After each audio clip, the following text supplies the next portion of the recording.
여러분 안녕하세요. 반갑습니다. 언제나 불편한 이슈마저도 망설임 없이 톡 까놓고 이야기하는 이슈가슈입니다. 이슈가슈는 대인관계와 처세, 그리고 가족관계, 사회생활 등 인간이 이 세상을 살아가면서 겪는 모든 문제점과 해결책을 적나라하게 제시합니다. 오늘은 형제자매 결코 그냥 넘어갈 수 없는 것 한 가지라는 주제로 여러분과 함께 이야기를 나눠보겠습니다. 여러분 시청하시기 전에 부디 구독과 좋아요를 눌러주시면 대단히 고맙겠습니다. 구독과 좋아요는 저의 영상 제작에 큰 힘이 됩니다. 자, 그럼 오늘의 이야기를 시작하겠습니다. 오늘날 집집마다 많은 사람들이 크고 작은 형제자매 간 갈등을 겪고 있는데요. 이러한 갈등은 그나마 그들이 부모 품에 함께 있을 때에는 다투고 나서도 금방 화해하기도 하는지라 어찌 보면 인간이 살아가면서 겪는 자연스러운 현상 정도로 인식되기도 하지만, 형제자매 간에 하나둘 결혼하고 분가한 후에 생기는 갈등은 그야말로 부모 품 안에 있을 때의 갈등과는 차원을 달리하는 비정한 다툼으로 발전해 나가는데요. 그러니까 형제 간의 부모 품을 떠나고 난 후부터의 다툼은 그것이 이전처럼 그저 순간적인 서로 간의 감정 싸움인 경우라기보다는 저마다 보다 현실적인 이속을 추구하는 다툼으로 점점 변질된다는 얘기입니다. 현실적인 이속이라면 단연 부모의 경제적 지원 또는 부모의 재산과 관련된 일들인 경우가 대부분이죠.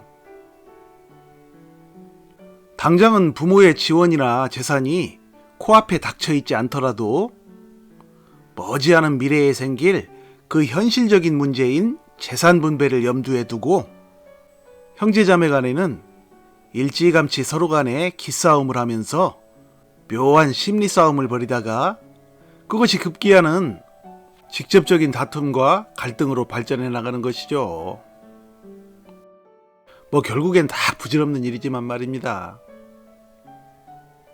물론 형제들이 부모로부터 분가한 후 초창기에 서로 간의 갈등을 벌일 때에는 그래도 아직 어느 정도는 부모 품에 함께 있을 때의 순수한 감정들이 조금은 남아있는지라 서로 간의 갈등을 빚어도 그 순수함의 바탕 위에 기본을 지키는 다툼의 모습을 보여주지만, 이후 점점 나이가 들수록 가족관계의 기본 에티켓을 저버리는 형제자매가 나타나기 시작하는데요. 형제 중 누군가가 먼저 시작한 이 가족관계의 기본 에티켓을 저버린 행위로 인해 처음 그것을 당하는 형제는 크게 낙심을 하며 마음의 상처를 입게 됩니다. 그러면 대체 이 가족관계의 기본 에티켓을 저버리는 행위란 무엇을 말하는 것일까요? 그것은 바로 형제 간에 편을 먹고 다투는 것입니다. 그러니까 갈등을 겪는 형제 자매 중에 한 사람이 자신의 입지를 강화하기 위하여 다른 형제 자매들에게 손을 뻗쳐 자기 편으로 만든 후 함께 작당하여 싸움을 키워나가는 행동을 말하는 것인데요. 가족 간에 평상시에 티격태격하며 크고 작은 다툼을 벌인다든지 또는 뒤에서 어느 형제의 험담을 한다든지 하는 것은 어느 정도는 그냥 보아 넘길 수도 있는 일이죠. 인간은 누구나 완벽하지는 않으며 특히 가족 간에는 앞뒤 안 가리고 순간적으로 감정이 앞서는 경우가 많다 보니 자연히 다툼도 벌이고 때론 뒤에서 험담을 할 때도 있기 때문이죠.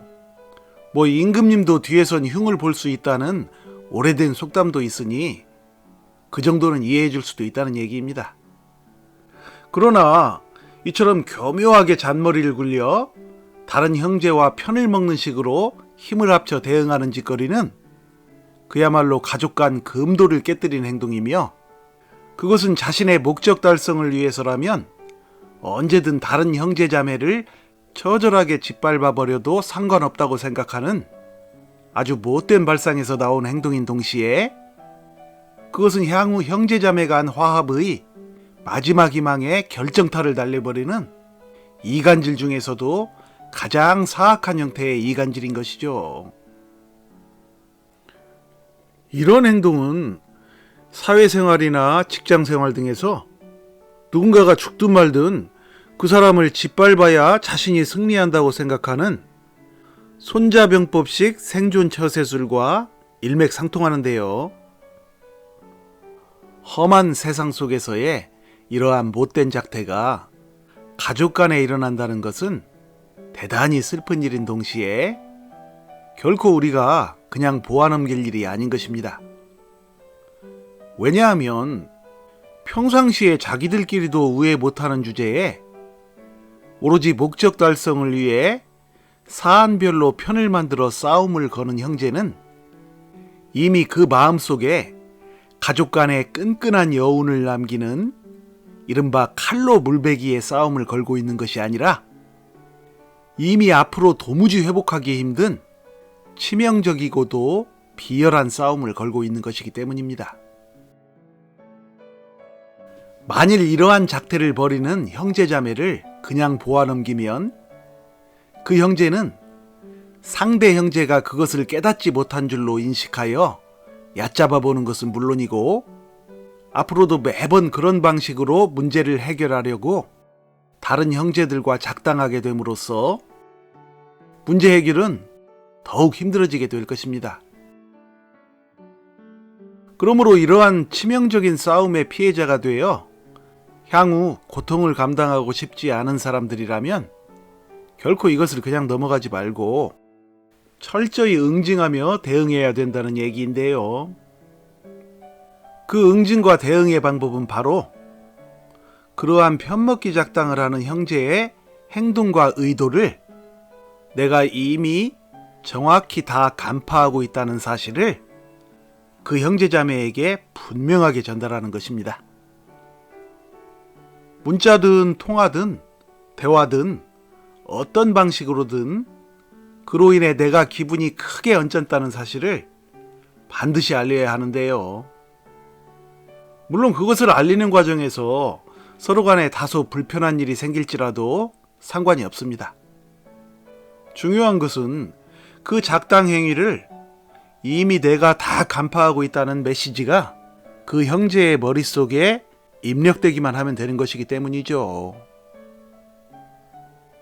인간은 상대가 모르는 사실은 상대의 저항을 받지 않는다는 안전심리작용으로 인하여 그것을 계속해서 반복하여 실행하게 되어 있으며 이미 상대가 알고 있는 사실은 상대가 미리 대응책을 준비해 놓았을 것이라는 불안심리 때문에 향후 같은 일을 더 이상 실행하지 못하게 되는 것입니다. 우리가 인생을 살아가다 보면 남을 용서하는 마음 자세는 참으로 중요합니다. 남을 용서하면 결국 그로 인한 마음의 평화가 남보다 먼저 자신에게로 찾아오기 때문이죠.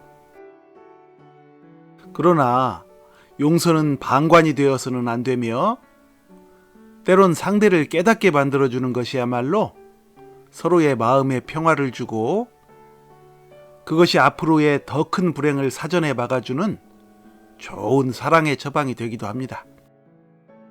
부디 7번씩 70번이라도 용서하는 아름다운 사랑의 마음과 더불어 진실을 위해서는 기꺼이 아픈 채찍을 들기도 하는 책임 있는 자세로 사랑과 평화 그리고 행복이 넘치는 축복의 가정들이 되시길 바랍니다.